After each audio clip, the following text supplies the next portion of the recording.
Merhaba arkadaşlar. Kanalıma ve mutfağıma hoş geldiniz.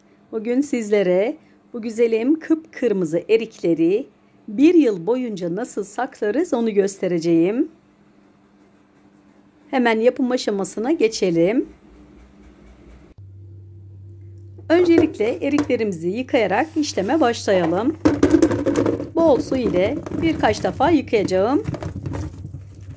Bu arada beni hangi ülkeden ve hangi şehirden izliyorsanız lütfen yorumlara yazınız.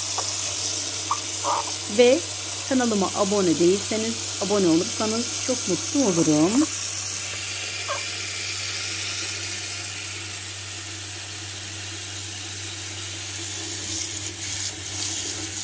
Şöyle elimle de ovarak eriklerin tozunu, toprağını güzelce yıkayalım. Bu işlemi birkaç defa yapıyorum. Daha temiz olması için.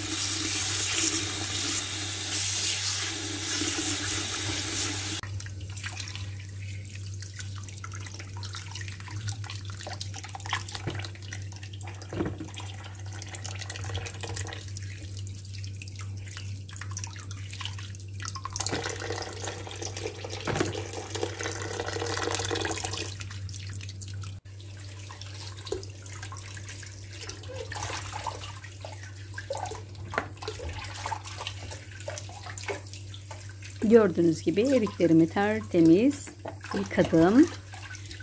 Bol su ile birkaç defa yıkadım.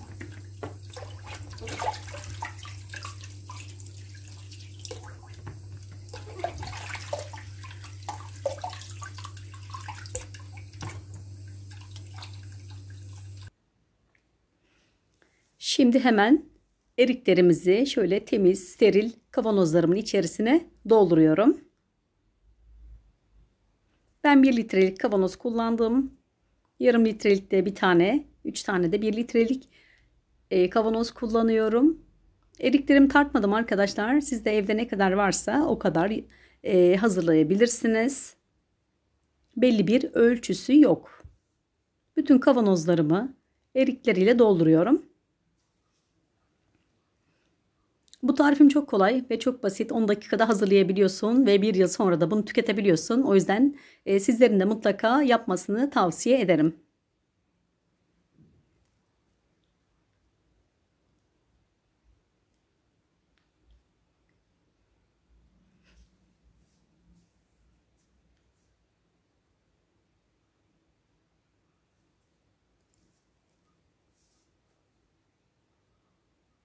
Evet, diğer kavanozumu da aynı şekilde dolduruyorum.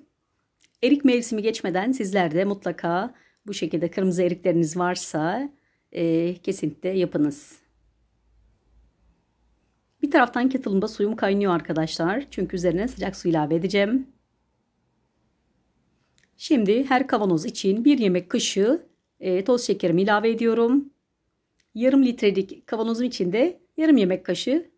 Siz dilerseniz daha fazla ya da daha az da şeker kullanabilirsiniz.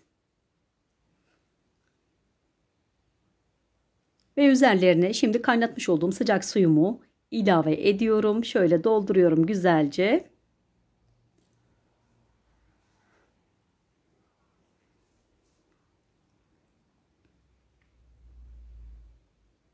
Tamamını dolduruyorum.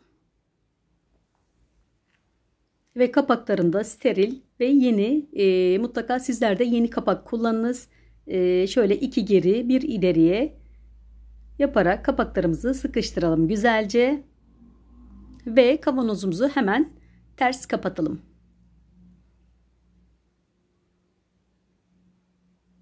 Biraz elimizde sıkalım ki kapaklarımız hava almasın. Hava alırsa tabii ki bozulma olur.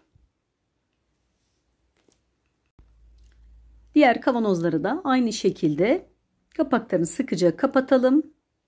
Ve üzerine mutfak havlusunu kapatıyorum. Bir gece bekletiyorum.